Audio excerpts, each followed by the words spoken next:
perbuatan Roh Kudus atas umat-umat Tuhan, atas anak-anak Tuhan dan orang percaya. Tadi pagi kita telah berbicara nomor 1, Roh Kudus itu menginsafkan dunia akan dosa. Nomor 2, Roh Kudus itu berdiam di dalam kita. Yang ketiga, Roh Kudus memeteraikan kita. Dan yang keempat adalah Roh Kudus mengajar kita. Sedangkan yang kelima, Roh Kudus menuntun kita ke dalam semua kebenaran. Kita hendak lanjutkan pada nomor 6, dan kita akan ambil 5 poin ke depan. Nomor 6, Roh Kudus mengingatkan kita. Roh Kudus mengingatkan kita. Pemikiran kita kadang lemah, sering lupa, dan kemampuan kita berpikir itu terbatas. Tapi kita mempunyai kekuatan supernatural yang hidup di dalam kita. Maka Roh Kudus itu bertugas mengingatkan kita. Kita baca Yohanes pasal 14 ayat 26 sebagai ayat rujukannya. Bunyinya seperti ini. Tetapi penghibur, yaitu Roh Kudus yang diutus oleh Bapa dalam namaku, Dialah yang akan mengajarkan segala sesuatu kepadamu dan mengingatkan kamu akan semua yang telah kukatakan kepadamu. Ada kekuatan yang tak pernah lupa. Ada satu tenaga berpikir yang tak pernah habis, yang amat sangat cerdas karena dia adalah Tuhan. Ia bertugas mengingatkan kita. Kata mengingatkan itu dalam bahasa asli Alkitab adalah hupominesko. Hupominesko itu berarti ia yang mengingatkan kita, memiliki kemampuan untuk mengingat apa yang kita sudah lupa. Apa yang kita tidak ingat lagi itu digali oleh Roh Kudus, dan Roh Kudus itu memunculkannya di dalam ingatan kita sehingga peristiwa itu menjadi terang benderang. Ilmu itu menjadi sangat jelas. Pengetahuan itu menjadi begitu mantap lagi, cerah lagi di dalam otak kita. Ini perlu. Maka orang-orang yang penuh dengan Roh Kudus akan memiliki kemampuan yang luar biasa. Apa yang sudah dilupakan, apa yang sama sekali tidak diingat lagi, peristiwa jauh di sana, Roh Kudus mengingatkan kita. Apa yang kita pernah pelajari, kita tidak ingat lagi, Roh Kudus mencerahkan kembali pada kita. Itulah sebabnya tidak heran ada anak-anak Tuhan, anak-anak sekolah yang penuh dengan Roh Kudus itu cerdas, pintar, karena Roh Kudus pasti akan mengingatkan dia. Karena untuk kebutuhan kita lah Roh Kudus itu ada. Karena dia disebut sebagai penolong bagi kita. Haleluya. Suruhlah anak-anak kita belajar di mana saja, dan ajarlah mereka tunduk pada Roh Kudus. Jika mereka tunduk pada Roh Kudus sayang pada mereka. Ilmu yang mereka pelajari akan terbenam dalam otak mereka. Bahkan kalau mereka lupa akan ilmu tersebut, kembali diingatkan oleh Tuhan. Dalam kehidupan bergereja, kita diingatkan oleh Tuhan untuk melayani, tapi kita kadang-kadang pura-pura lupa. Kita diingatkan untuk beribadah. Kita sudah tahu itu hari ibadah, misalnya sektor, tapi kita pura-pura lupa dan tidak pergi beribadah. Padahal Roh Kudus sudah ingatkan, kita harus peka pada Roh Kudus. Ikuti apa kemauan Roh Kudus. Maka kita juga akan terlatih untuk menangkap apa yang diingatkan oleh Roh Kudus. Kita terlatih untuk menangkap apa yang kita sudah lupa, tapi diinformasikan oleh Roh Kudus. Saudara, pengertian itu kita dalami bersama-sama. Bahwa kata hupominesko itu juga berarti mengingatkan kita secara silent, secara diam-diam. Orang lain nggak tahu, kita diberitahu. Dan dia memasukkan itu secara khusus dalam ingatan kita. Ia memasukkan itu secara spesial di dalam hati kita.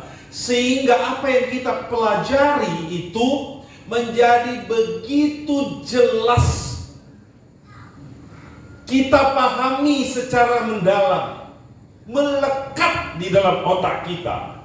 Saudara-saudara yang dikasihi Tuhan, yakinlah bahwa Roh Kudus pasti mengingatkan kita akan segala sesuatu, terutama firman-Nya. Katakan amin. Nomor 7, apa sajakah yang dibuat oleh Roh Kudus pada kita? Dia membuat kita menghasilkan buah. Menghasilkan buah. Dalam Galatia pasal 5 ayat 22 sampai 23 kita pelajari bersama ya, ingat baik-baik.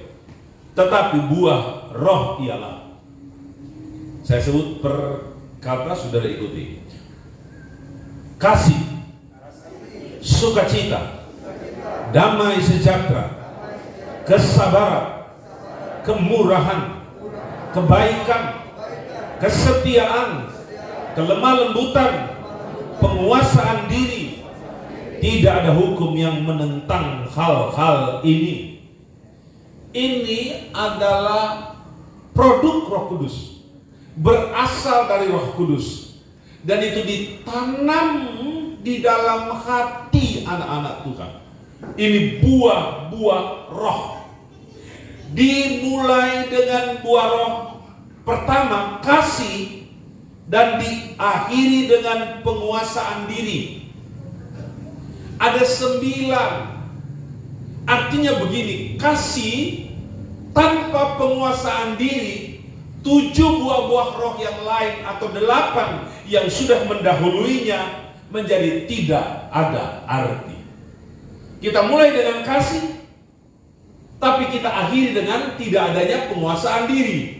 Maka semua buah-buah itu menjadi tidak ada gunanya sama sekali.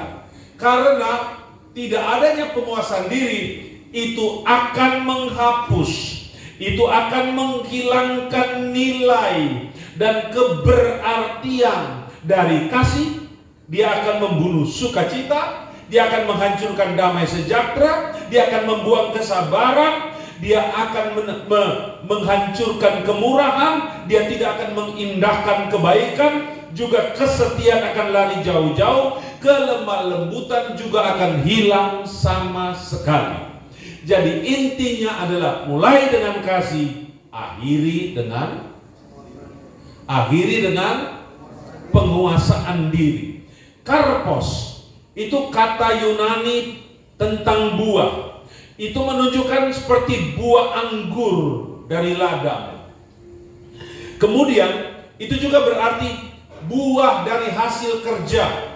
Hasil kerja atas nama kasih, sukacita, damai sejahtera, dan penguasaan diri itu luar biasa. Nilainya akan jadi berganda. Hasil dari tindakan kita yang bertindak datang beribadah kepada Tuhan, ada buah-buah dari roh. Kita juga mempunyai hasil dari perbuatan kita. Perbuatan kita yang ditandai, diwarnai dengan buah-buah roh, nilainya akan sangat tinggi dan mulia. Harganya mahal sekali. Puji Tuhan. Kemudian itu akan mengundang pujian kepada Tuhan. Buah yang baik akan dipuji oleh Tuhan. Buah yang dipersembahkan kepada Tuhan akan indah di mata Tuhan. Buah yang baik dari kita yang penuh dengan Roh Kudus itu adalah rasa terima kasih, persembahan terima kasih kita kepada Tuhan. Artinya begini, kita yang penuh dengan Roh Kudus harus menghasilkan 9 buah-buah roh. Ucapkan amin. Sekarang yang ketiga atau yang ke-8. Roh Kudus itu menghibur kita. Itu adalah tindakan atau apa yang dibuat oleh Roh Kudus pada kita. Selami baik-baik dalam Yohanes 16 ayat 7. Namun benar yang dikatakan ini kepadamu adalah lebih baik berguna bagi kamu jika aku pergi. Sebab jikalau aku tidak pergi, penghibur itu tidak akan datang kepadamu. Tapi jikalau aku pergi, aku akan mengutus dia kepadamu. Salah satu fungsi dari Roh Kudus dalam hidup kita adalah ia menjadi penghibur. Dia menghibur kita dalam duka dan juga dalam merugi. Dia menghibur kita dalam susah dan dalam situasi-situasi terburuk kita. Artinya Roh Kudus ada bersama-sama dengan kita dalam kondisi susah, sulit, dalam keadaan terjepit, terikat dan sesak, dalam keadaan yang tidak nyaman yang melanda kehidupan kita. Ada Dia yang hadir sebagai penghibur bagi kita. Saudara-saudara sekalian, itu adalah gelar dari Roh Kudus. Gelar dari Roh Kudus yang adalah penghibur, kita periksa pengertian dasarnya dalam bahasa asli. Parakletos. Roh Kudus itu disebut parakletos. Apa yang dibuat oleh parakletos? Parakletos itu adalah Dia yang membela. Dia yang membela kita di hadapan hakim. Iblis mendakwa kita, Roh Kudus membela kita. Orang menekan kita, Roh Kudus mengangkat kita. Manusia mencederai, mengolok-olok kita, ada Roh Kudus yang membela kita. Yang terpenting di sini ialah jangan kita sampai keluar dari arena Roh Kudus. Ia menjadi advokat bagi kita. Di mata hukum kita akan dibela. Itu parakletos. Kemudian itu juga berarti pendoa syafaat. Roh Kudus tak hanya turun untuk membela kita, tapi Dia juga menjadi juru doa, juru syafaat bagi kita. Dia berdoa dengan keluhan-keluhan yang tidak tertahankan kepada Bapa, karena maksud dari Roh yang ada di dalam kita, Roh itu tahu. Dia membaca, Roh Kudus membaca pikiran kita, Roh Kudus membaca hati kita. Roh Kudus menyampaikan kepada Bapa keluhan dengan keluhan-keluhan yang tidak tertahankan. Dia membela kita dalam doa. Itulah sebabnya hidup dalam Roh itu penting. Hidup dituntun oleh Roh Kudus itu harus. Dengan demikian, akses menuju Tuhan akan semakin cepat karena ada Roh Kudus yang menjadi advokat, juru syafaat, menghibur kita, membantu kita, menolong kita, asisten dalam kehidupan kita. Kita yakin dan percaya ada Tuhan yang memberikan pembelaan yang luar biasa dalam hidupku dan juga dalam hidupmu.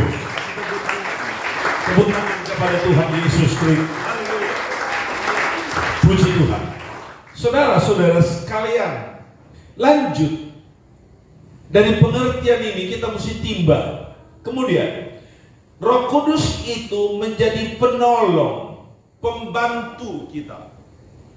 Iya Tuhan, tapi Dia mau jadi penolong kita. Karena kita banyak kurang, banyak salah, banyak dosa, banyak pelanggaran, banyak lalai. Kalau mau dihitung-hitung dalam kehidupan ini, betapa banyak sisi-sisi jelek kita. Tapi coba perhatikan, Dia tetap mau tolong kita. Dia tetap mau tolong kita karena Roh Kudus itu sangat mengasihi kita. Bapa mengasihi kita, Yesus mengasihi kita, Roh Kudus juga mengasihi kita. Kalau cuma mau dinilai, kita punya angka kehidupan rohani ini mungkin tidak sampai 1, apalagi 2, apalagi 3, apalagi 4. Kita mungkin cuma 1, tetapi Tuhan memberikan kita banyak dispensasi. Tuhan memberikan kita banyak kesempatan. Saya tidak pantas untuk melayani. Glenn tidak pantas untuk melayani. Begitu banyak salah. Tapi Tuhan abaikan semua itu. Atas dasar apa? Atas dasar sayang.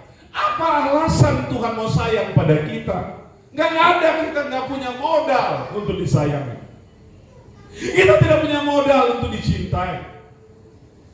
Kita seharusnya terbuang. Tapi rasa cinta Tuhan mengatasi semua kesalahan kita. Rasa sayang Tuhan mengatasi semua keburukan-keburukan kita.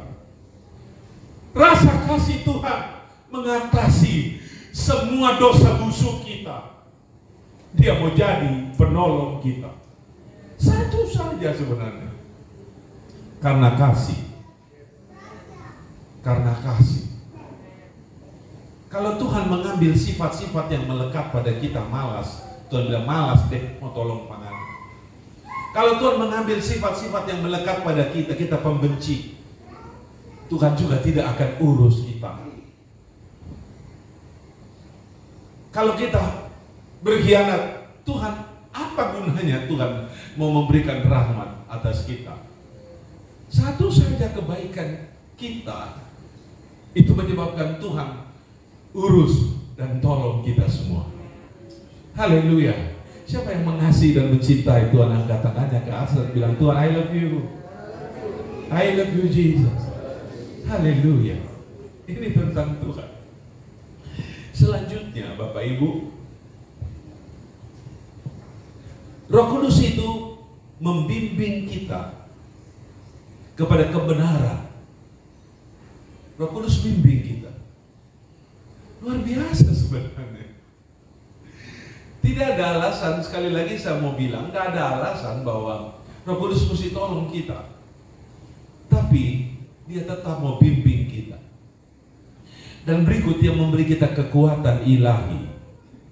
Haleluya. Haleluya. Haleluya. Dia memberi kita kekuatan ilahi ketika kita tak berdaya. Ada tenaga supernatural yang disuntikkan dalam raga kita, yang diberikan kepada otak kita, yang diinjeksikan ke dalam hati kita, sehingga kita memiliki kekuatan untuk menghadapi tantangan, kekuatan untuk menghadapi kerugian, kekuatan untuk menghadapi penyakit, olokan, tindisan, fitnahan. Kita diberi tenaga oleh Tuhan. Dia beri tenaga kita untuk bekerja, untuk berusaha, menjalankan bisnis. Oh, dunia yang kita tinggali sekarang keras. Ada sentimen dari kiri, ada dorongan untuk menjatuhkan kita, ada hadangan untuk membuat kita maju, ada senggolan di sebelah kiri untuk membuat kita sakit, ada kaki orang yang mau menjegal kita supaya kita roboh. Tetapi puji Tuhan, kita memiliki kekuatan ilahi. Kekuatan ilahi itu memberi kita tenaga yang kuat, kekuatan yang prima. Haleluya. Nomor 9, dia melengkapi kita dengan karunia Roh Kudus.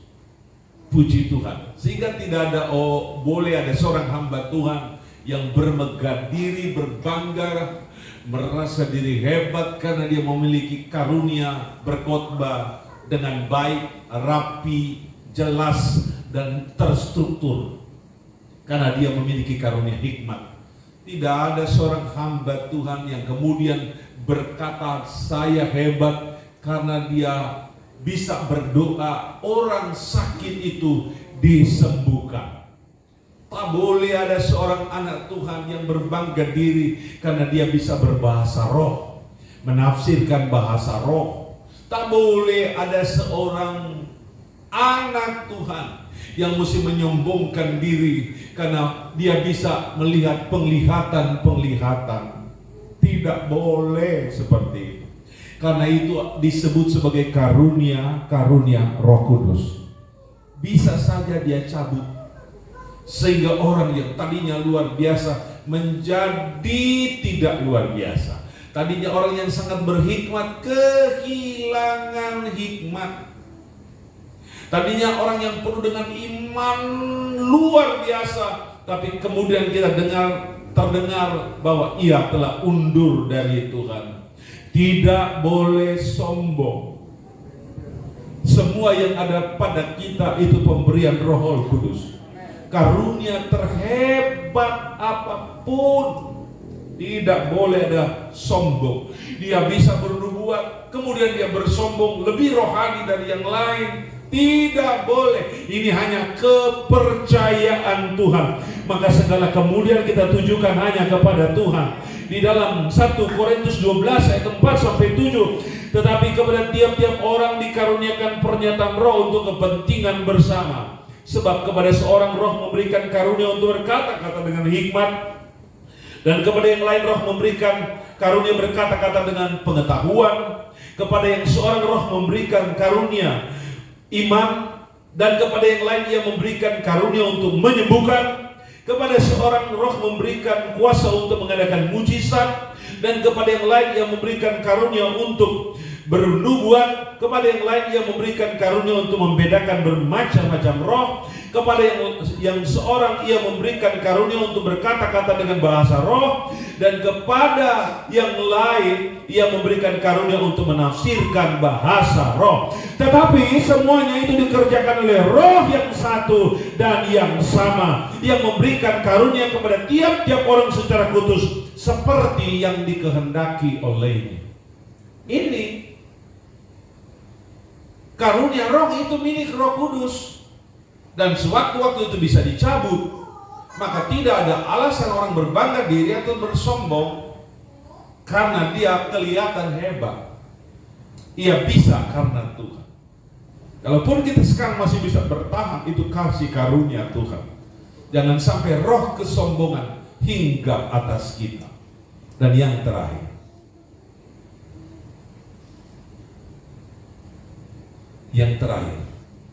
dia memberdayakan kita.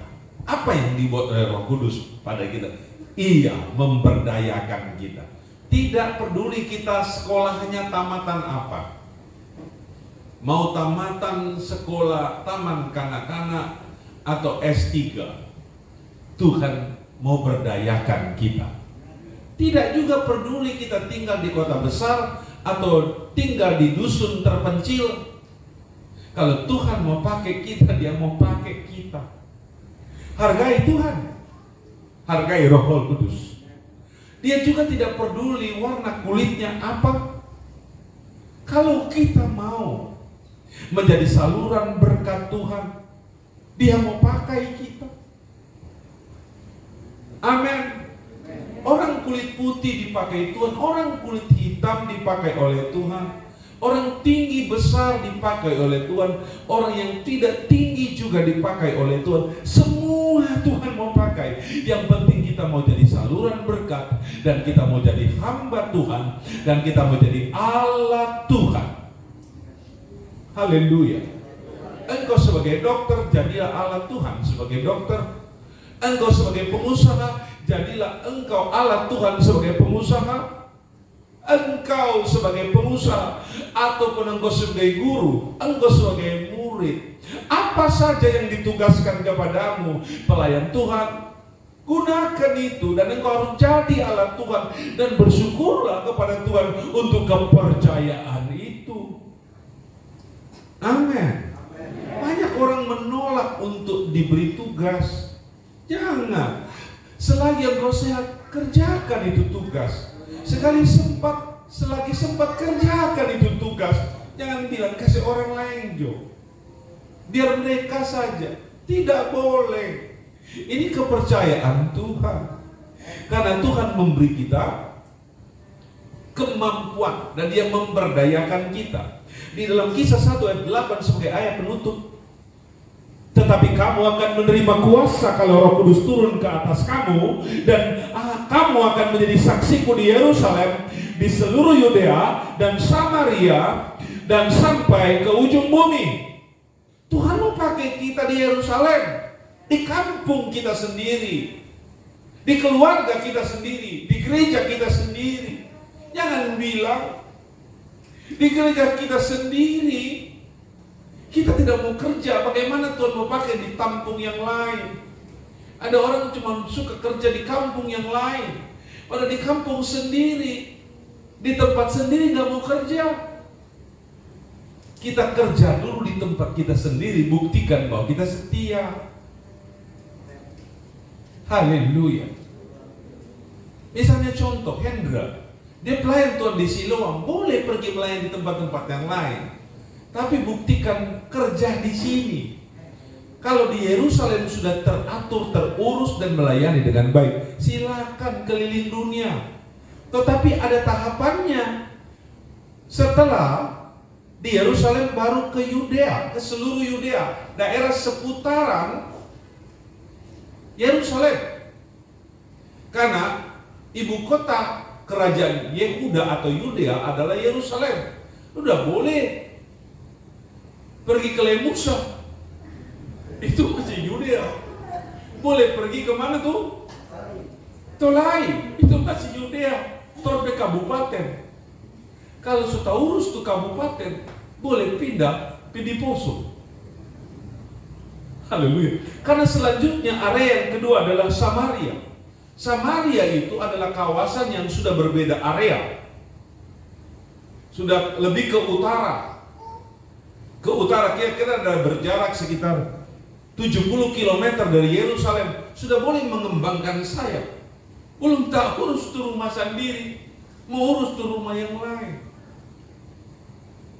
Iya kan?